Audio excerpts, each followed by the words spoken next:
Yes, people, welcome back to West Ham Unofficial Hope You Are a World Premier League Roundup show, back for another week.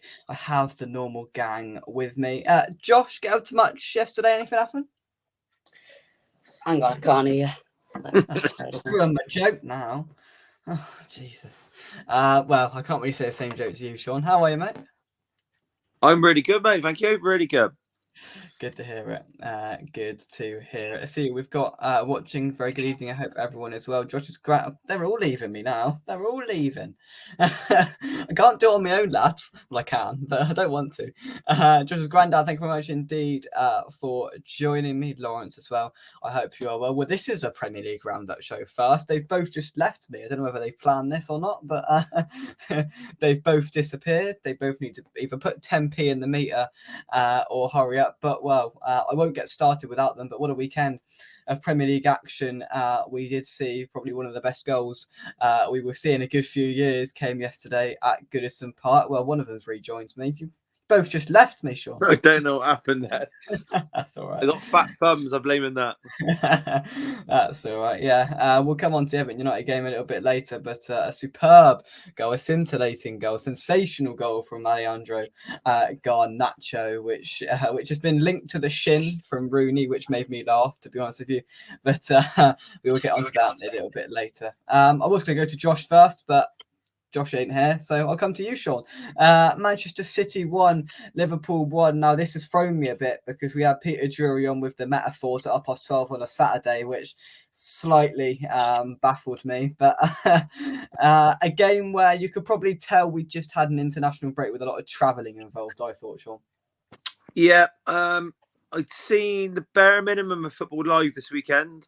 Even watched my game later last night on a rerun. Did catch most of this.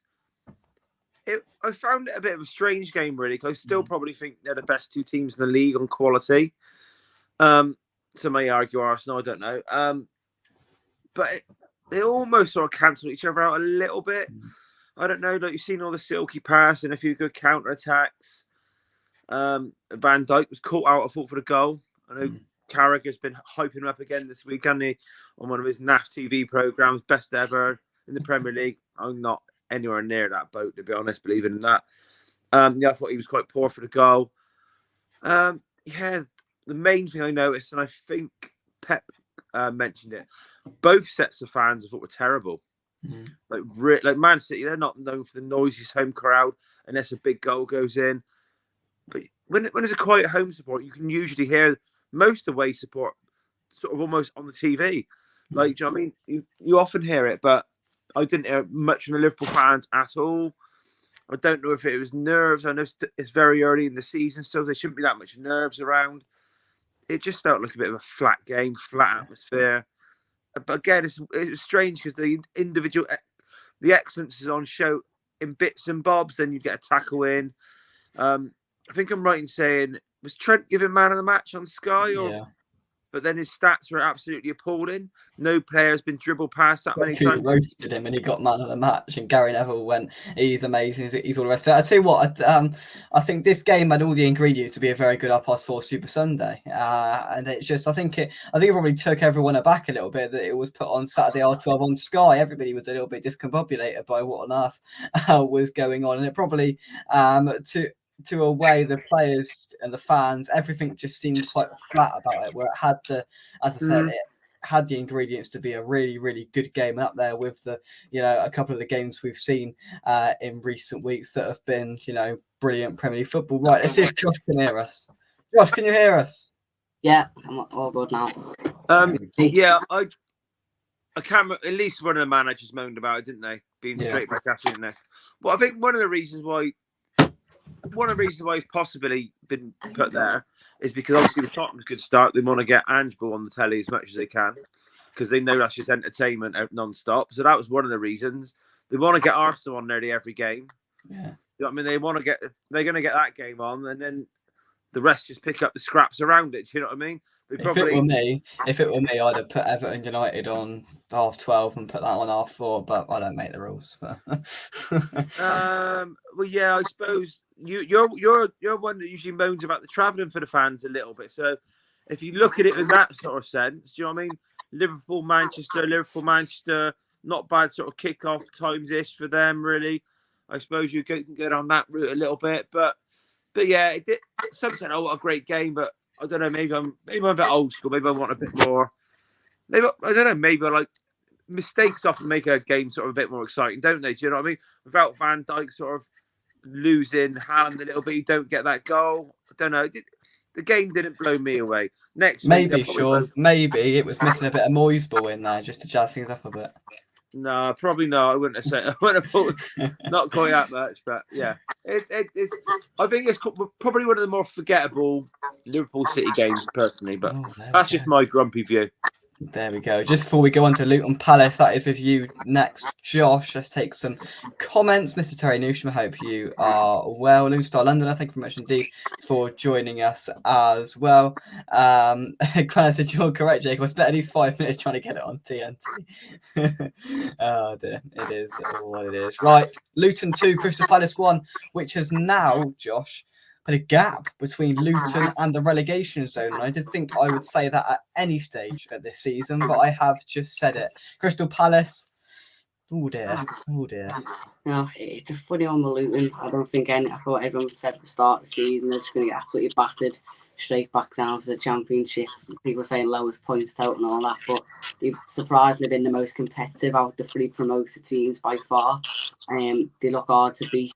That back 5, it looks very strong for them, and they're getting a few results. And that's their first home win, but they've looked hard to beat in most games. They only lost to United the other week because I think it was a set piece. Lindelof scored a scrappy goal.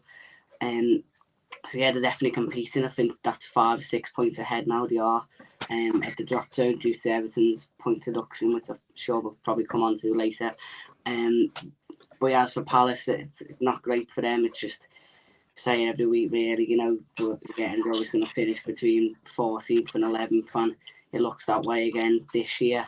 I think Bereye went off injured again just after coming back, which is another big blow for them. So that's not going to be great for them. Is the bit of creativity they've got, and then Michael Elise with probably one of the goals of the season, except it won't even be goal of the weekend due to what happened on Sunday. But yeah, really good goal, cut in from the right, finds the top corner. I think it's the last minute winner for Luton. Yeah, they're definitely hard to beat, and if they can get the home form up, people think that's their first home win, then they might have a chance, especially with Everton's points deduction.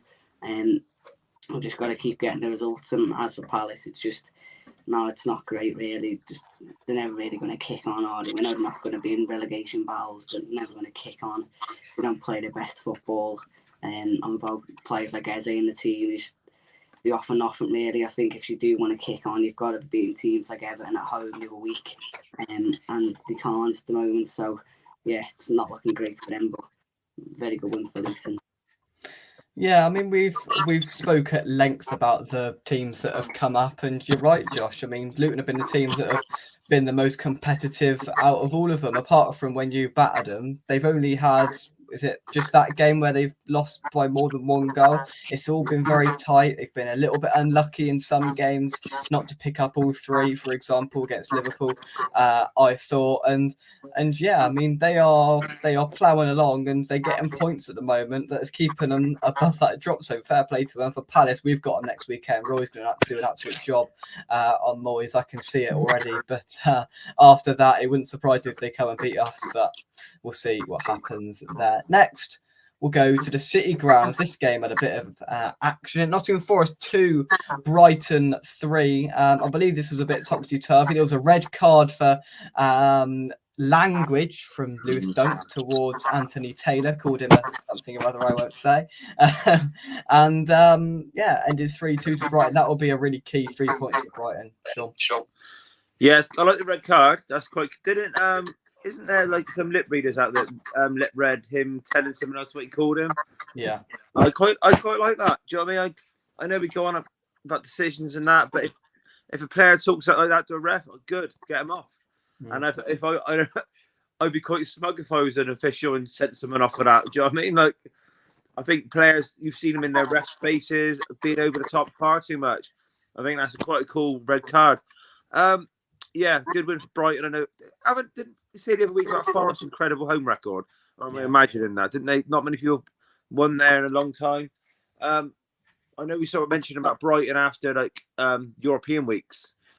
So obviously after international, maybe it's just a bit different. I don't know how many players he had away. I think that I might be wrong, but they're probably a club that've got players that play for a lot of random countries, not like these sort of mainstream ones. Yeah. Like I said, we always struggle to name half the Brighton individuals, to be honest. It is a brilliant win. You can't take that away from them. It's just, again, like I said, I think Brighton will drop off this year. Forest, they're never going to be any danger, but it's always been their home form has kept them up. But yeah, sounds like I didn't know a lot about it. I just said I've read more about it and watched it because obviously I've been quite a busy weekend. But yeah, it's a brilliant win. But look out again when Brighton play in Europe because I think that will affect them too much. To be honest with you, I don't think they're good enough to win that competition or even getting close to winning it either. So it might be a bit of a case like I think last week before a lot of your fans were looking at your Europa League sort of run when your league form hit a dip, almost like you can't really fight on four fronts, really. Do you know what I mean? So you can get to the knockout stages of the last 16 of the Europa League, and it's decimated your league form, and then you just get knocked out by someone that's just finished third in the Champions League. So you've got to enjoy the ride. You know yourself, you've got to enjoy the ride in Europe a little bit. It's a bit of fun on Thursdays. Then you've got to put up with having to play on Sundays too often, which is I'm not the biggest fan of in general, but yeah. Forest will be disappointed because a dent in their home record, which I'm sure they'd be quite proud of. But yeah, sounded like a good game. It did. And a game where you thought next up at Bramall Lane, where Sheffield United probably would have been targeting to get some points, but they failed. And barring a late consolation from Sheffield United, it looked like an easy battering from Bournemouth, which you won't say too many times in a season that Bournemouth have gone away from home and battered aside. But they did this weekend. Josh, Sheffield United 1, Bournemouth 3. Yeah, it just shows how poor Sheffield United are, really. With how bad Bournemouth have been this season, they just turn up and absolutely blow them away, really. Obviously, I couldn't watch it because it's a 3 o'clock game, but on the Sky Sports highlights, but Sheffield United just literally had one highlight, which was the goal at the end. Apart from that, it could have been 5 or 6 for Bournemouth. It was just absolutely battered them. And if you can't be competitive in games like that, Bournemouth at home, then what chance have you got in the league, really? They hit a good bit of form before the break with getting 4 points from 2 games, beating Wolves and then getting a draw away at Brighton, but that helped because Brighton had 10 men for half an hour of the game. So you'd think they'd be up for it, but no, really poor. As I say, if you can't really compete in them games, what chance have you got? Bournemouth seem to be in a good purple patch now. It's 2 wins on the spin for them. Newcastle beat Newcastle before the break, and now that and they play us next week, so I think I know what's coming. But no, Bournemouth should have enough. They're trying to play good football, struggle for the first few games, but about poor. I just say every week the 3 new promoted teams they should easily have enough with Everton's points deduction now as well. They've got some good attacking players. That Semenyo, he looks a really good player. Very inconsistent, but he's quick. They've got a lot of depth going forward. They spent big in the summer, the new owners. So yeah, it's just poor for Sheffield United. If you can't be competitive in games like that, you've just got no chance, really. And I do feel sorry for them because it's so pointless doing all that work to get up last season just to sell your 2 best players in the summer and then go straight back down. It just can't imagine how that feels. But yeah, it's a good win for Bournemouth, but I don't have much hope with Sheffield, to be honest. I think I saw your tweet, Sean, where you want Sheffield United just to be relegated now, which I think probably sums up where they're at. Yeah, on Bournemouth quickly. Yeah. I've said I followed this result as it was going on the same sort of Soccer Saturday, whatever it was. Alex Scott, did he play? I know he's had. I've seen a few highlight compilations of his. Their fans. He was obviously a local lad, and he sort of had a bit. I know he come into the team after being injured. But I don't know if he's been getting minutes to them. Obviously, if he does well there, he was sort of a young talent. I think he got another injury because he wasn't involved in the whole squad at all. Oh, okay. Yeah, so I know when he got in the team about a month ago, their fans started raving about him, properly raving about him. But Yeah, shame if he's injured again. But yeah, Sheffield United, like. Yeah, we'll leave it at that. We'll leave it at that. That pretty much sums it up in terms of them. Let's take some of your comments. Josh's granddad says, "What a goal to witness in person." I presume he's referencing Alejandro Garnacho's wonder goal, which we will talk about a little bit later on. Amongst other things, Bournemouth could have scored 6. I mean, just massively deflating for Sheffield United once again. Let's move up to a game that will make us all smile up in the northeast. Newcastle 4, Chelsea 1. West Ham have now lodged a 4-point gap between them and Chelsea, which is mildly amusing. And Chelsea find themselves rock in the middle in 10th. 2 steps forward and 1 step back, or 6 steps back, whatever you want to call it, Sean. I was impressed with Chelsea against City, but I mean, that sounds dismal. Yeah, I think Newcastle, one of 3 of the bigger clubs who are suffering with injuries. I have looked into it quite deeply in the last 24 hours. Their injuries aren't as bad as some of their fans like to cry about. But yeah, Chelsea, I think they weren't bad against City, you're right. But I think obviously anyone who understands the basics of football knew the result against Spurs was just massively flattering. And if they took anything more than what they took anything from there, more than what they should have, then they're stupid. Their fans shouldn't have got carried away. I just think it's going to be like them all season. They're going to have a put in a performance against City, or they got away with one against Spurs, and then they'll just come unstuck. I think they've got a very distinctive way of playing. I think that means they can come unstuck quite easily. They're obviously going to go and spend again in January. I think that goes without saying. They would shock me if they're the highest spenders in the league in January. Yeah, you can't fault Newcastle again. Again, similar to Brighton when we mentioned Newcastle in and around when European football kicks in.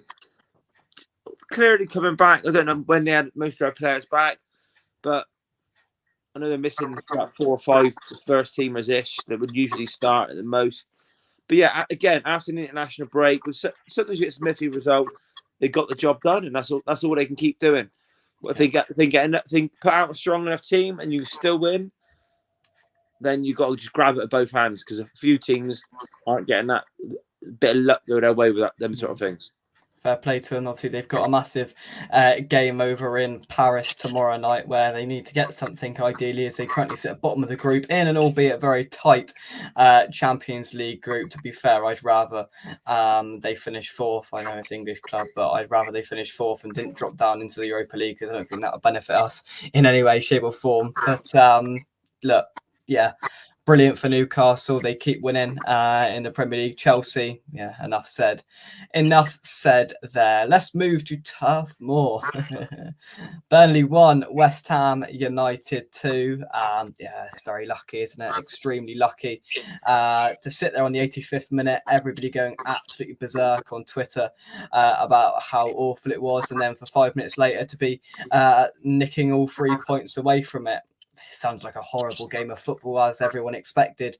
Burnley tried to play football. We shut up shop and defended, and it was expected with Danny Ings up front. I think he had about 4 touches in 45 minutes of football in that first half. Just crap. Mubama came on, made a difference, made some runs. If Mubama's not there, we don't score that first goal, whether he got the final touch or not, because Danny Ings simply doesn't make that run. He doesn't have the anticipation to make that run as he did. And it wasn't a great performance. There's no denying that. It was really poor on all fronts. Kuda struggled to get into the game. It wasn't until the dying moments, when that's 2 brilliant balls into the box to get 2 goals, where he had an impact. Paqueta's useless on the left-hand side, if we're being honest. He's wasted out there. He needs to be more central, in my opinion. And look, Bowen injured, Antonio injured, not playing the best, but taking 3 points. That's all we will remember out of it. And at the end of the day, we dust it down. We move on to Palace at home next week, where we don't historically beat them at home. But before that, we've got to go to Serbia, to take on Baka Topola in the Europa League. Josh, over to you.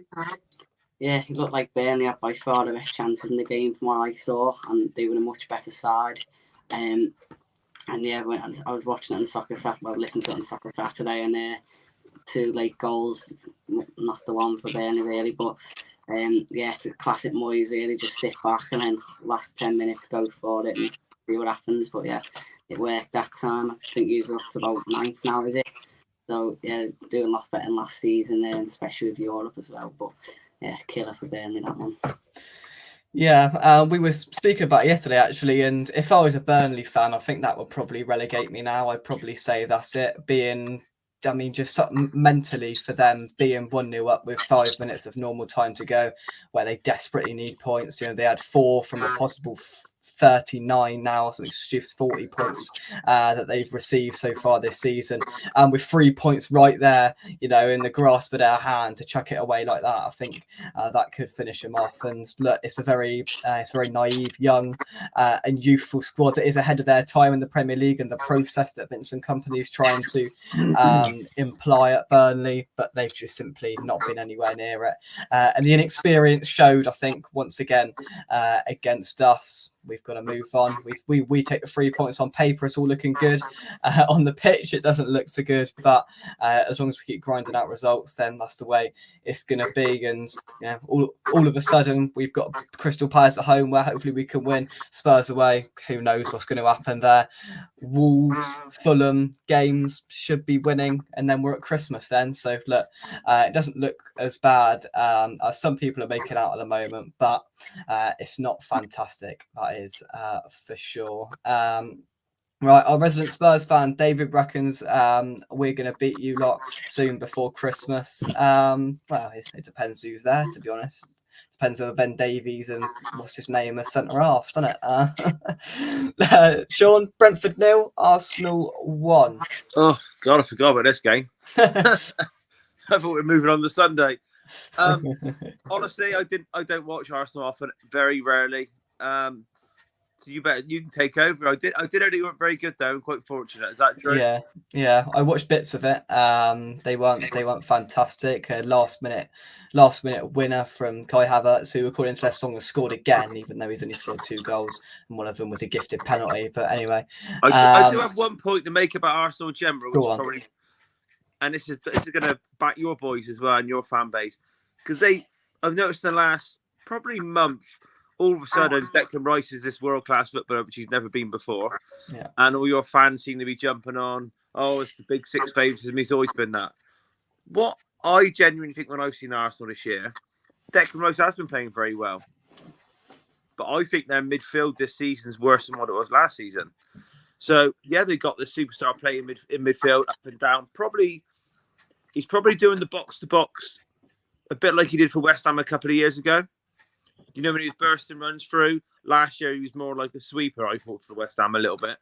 But I think Arsenal's defence, I know they've had a few injuries. I also see a lot of Arsenal fans sharing Granit Xhaka's stats for, is it Leverkusen in Germany? Do you know what I mean? So Declan Rice might be playing brilliant, but they were arguably had a better midfield and balance with Xhaka there, in my opinion. I don't think so far this year they've looked, at this stage last season, Arsenal were a better side last season at this stage. And I genuinely think that I know they're top, just about. They haven't blown me away at all. And I think Odegaard's still injured, but when he has been playing, his stats have not been very good. Partey, we won't get into why he's not in the team, but he's not in the team. Do you know what I mean? And I think they're probably trying to shift him out the club in January. So they've got Declan Rice playing brilliant in midfield on his own.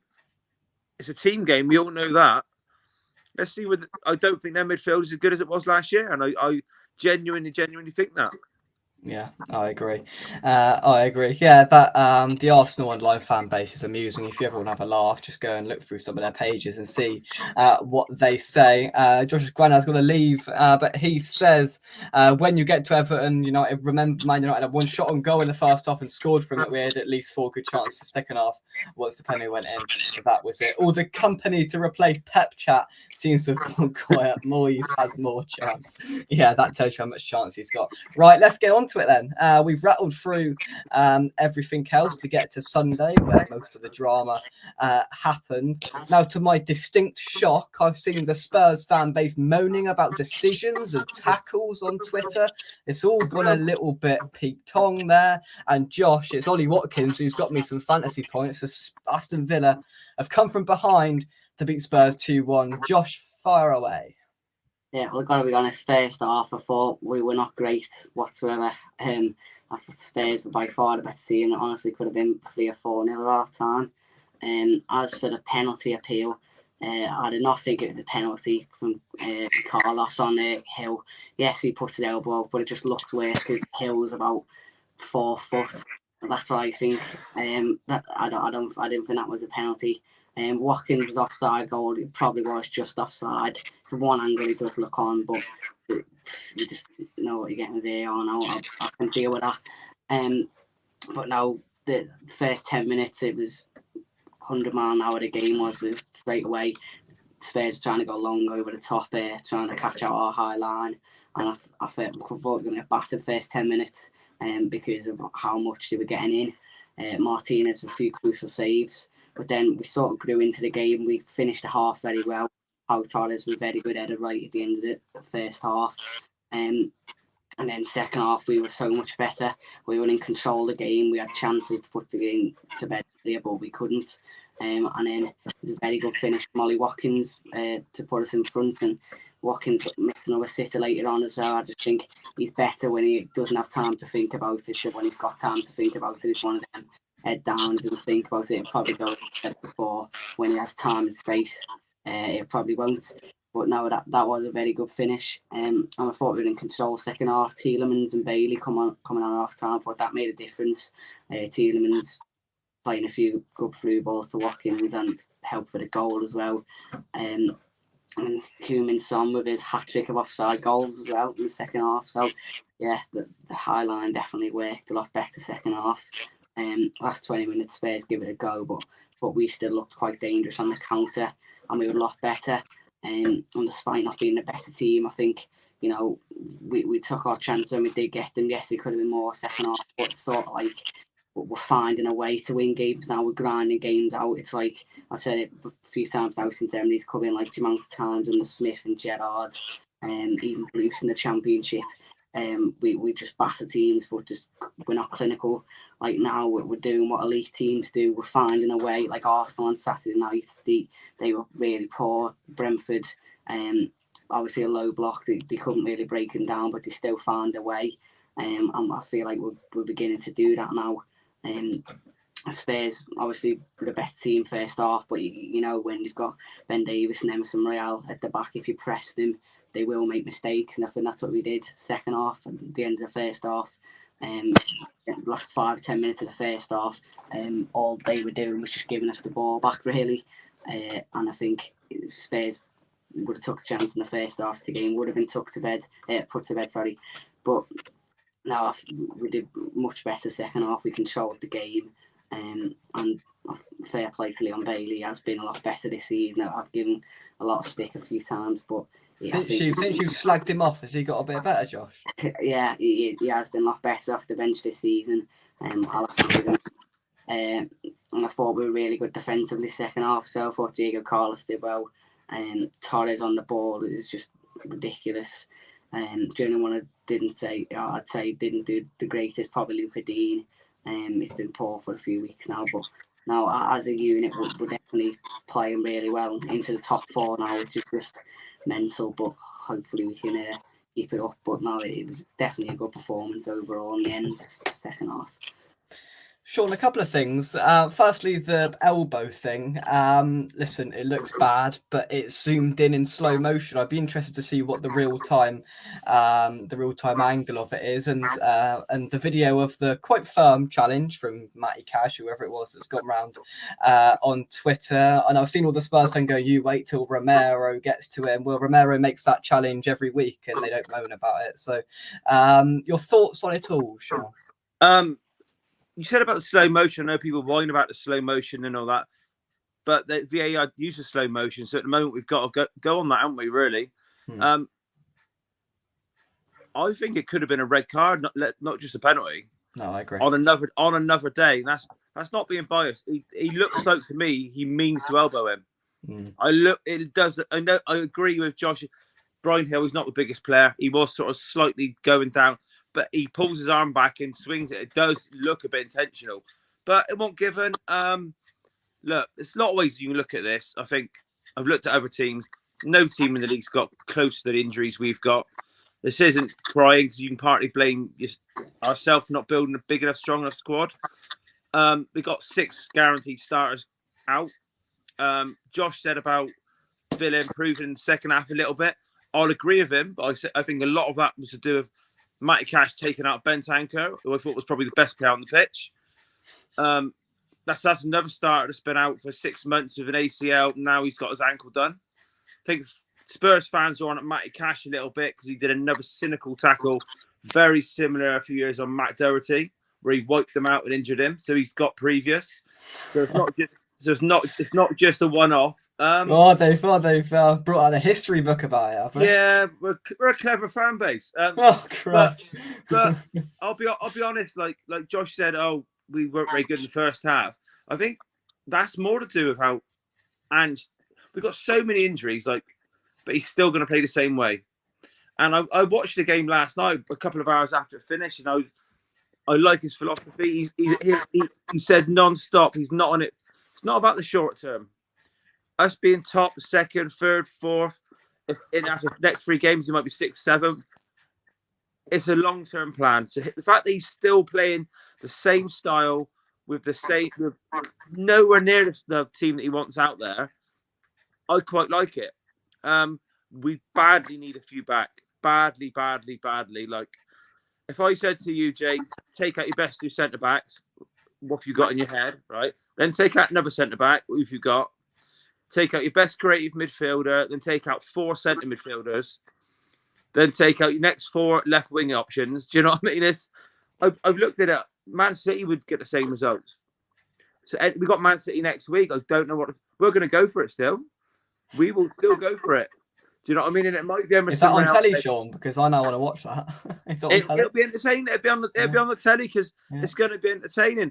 But there was no the fast start wasn't expected. But the fact that Maddison was running the show, Kulusevski I thought was class in the middle at the weekend as well. Lo Celso come in, fair play to him. He had a great game. The club haven't wanted him for 18 months. Do you know what I mean? He's come in. Brian Hill shouldn't be anywhere near the team. I'm chuffed how we're going, but the injury suspensions are our own fault. Basuma silly bookings all season, Romero silly tackles. We need some bodies back. I think we missed probably Van de Ven more than anyone. Yeah, because he's probably the fastest centre back in the league, and you could probably put him next to Ben Davies. Do you know what I mean? But it's a little. We're still playing entertaining football. If I've got one major frustration is. And it's been Son's weakness ever since he's been at Tottenham. He doesn't need to play tight on the lines as he does. He's one of the quicker forwards in the league. He doesn't need to play right on the line. He just doesn't need to do it. He's a brilliant finisher. He can be world class on his day. He doesn't need to play right on the centre back because he'll be quicker than nearly every centre back in the league that's marking him.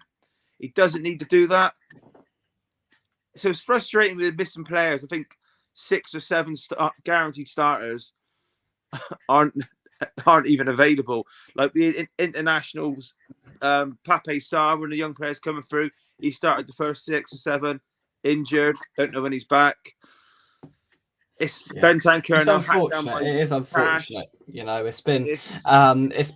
It's a bit mad, really. Yeah, it's a bit mental. It is a bit mad, but we're sort of going. We're going down swinging. That's all I can say for us. We're going down swinging. So tune in because Romero's back for the West Ham game, so that's at least a start. And Basuma's coming back, so. Well, Romero's back, so he's going to snap somebody and get himself sent off again, and then you're back to square one. My battery is getting low, mate, so I might go in a minute. Is it? Things Romero, that rash Chelsea game when we were out playing them as well. He was probably the best centre back in the whole league up to that point this season.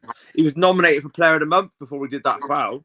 Obviously, he didn't win it in the end, but yeah, it's still entertaining to watch, and it's actually quite funny watching players that most Spurs fans have been dying to get rid of, playing for Ange. You know what I mean?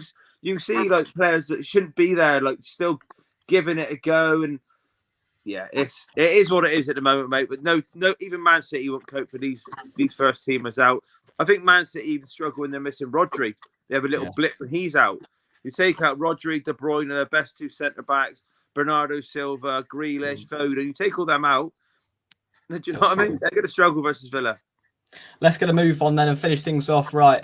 Everton 0, Manchester United 3. I'm going to give this to both of you to dissect. I'll come to you first, Josh. The points deduction, the game, the amazing goal. Over to you, Josh.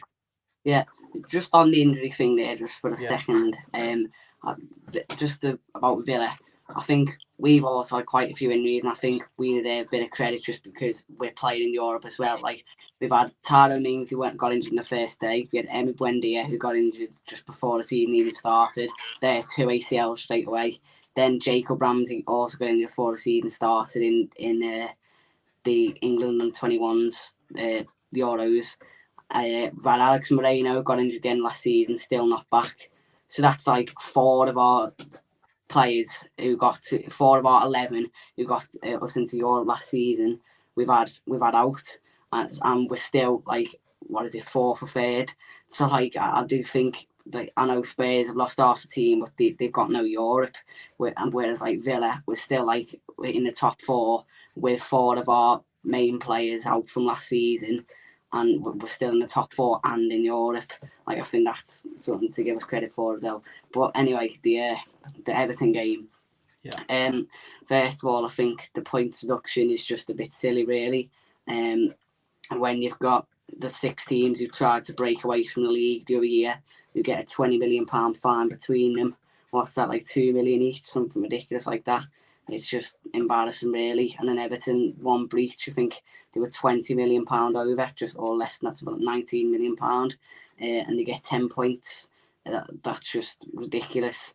They've had the 4th lowest net spend in the division since 2018. It was only really that first summer where Farhad Mashiri came in, where he spent something like 200 million. But even then, they sold Romelu Lukaku and John Stones, so they still sort of balanced them a bit. So I just think that's a bit stupid. They also said last year to give him a deadline to sell Richarlison. They said if you don't sell him by this deadline, we're gonna give you a points deduction. So they did sell him, and they had to sell him and only get 50 million for him, which is what they bought him for. If they never give him a deadline, they could have got more for him. So they have to sell him for quite a cheap price, really, in this day and age. And then they still get punished 18 months later anyway. That's also quite silly. Don't get me wrong, the club is terribly run. I think another reason why they're over is because Mashiri put this new stadium into the club's finances instead of taking a loan, which also cost them. I think they would have been okay if it weren't for that. The club is really poorly run, but I still think it's ridiculous and extremely corrupt.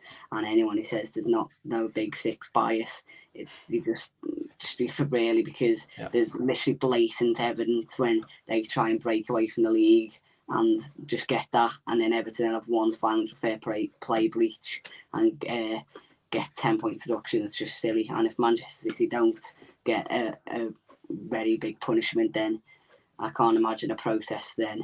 But anyway, the game. So yeah, I think the overhead kick is just unbelievable, really. Probably the best overhead kick of all time. Just the way he has to step back, take a few steps back, and then overhead kick it. That was just unbelievable, really. There's a debate who's better, is or Rooney's. I'd probably say is, because Rooney doesn't have to take them steps back like he does. And then that just sort of deflates the atmosphere. And I think if they never got that goal, then I think if Everton got the first goal, they probably would have won. I think the first goal in that game was massive. The crowd would have still been up for it to keep it 0-0 for 10-15 minutes. And Everton probably would have gone to got the first goal, and it would have been a different game then. And they still, after they did get the first goal, even though it went a bit flat, the atmosphere, they still had quite a few chances, Everton. And it's been the story of the season, really. At home, they've absolutely battered teams, but they just can't really score. striker or no striker. Dominic Calvert-Lewin, he's a handful, but he's not the 20-goal a season striker. He's not clinical. He had a few that fell to him and he just couldn't hit the target. Poor headers as well.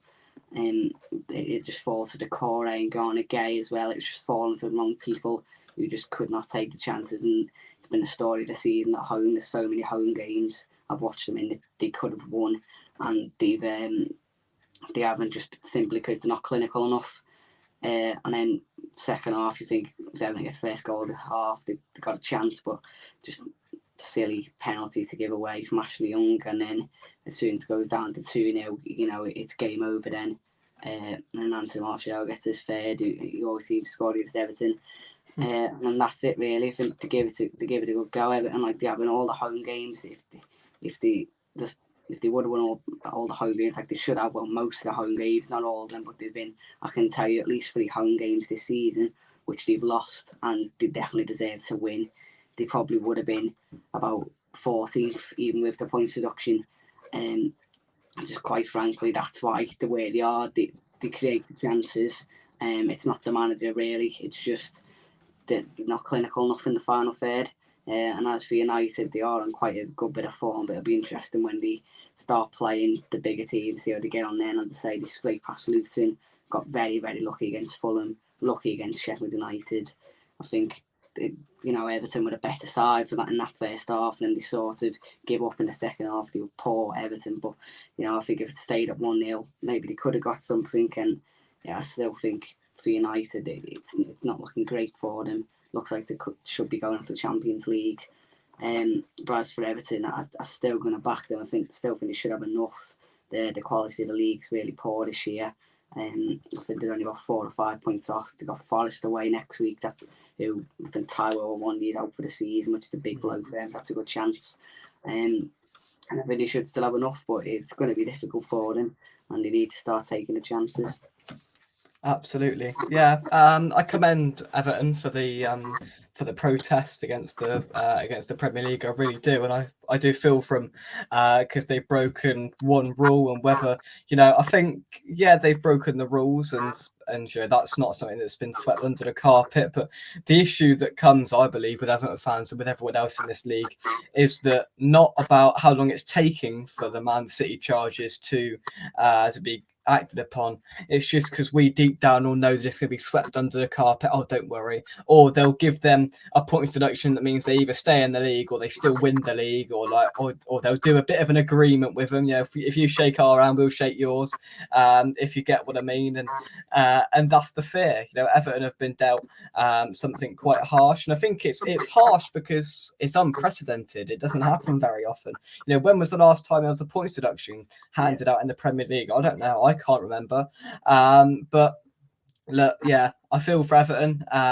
Listen, the protests aren't going to do anything, but it allows them to voice their opinions, which they're allowed to do. And I say fair play to them for that. It's an absolutely incredible, world-class, sensational goal from Alejandro Garnacho. I was watching it live on my phone on Sky Go out at Sean's boxing event actually, and I tell you what, I was just stunned. My jaw dropped.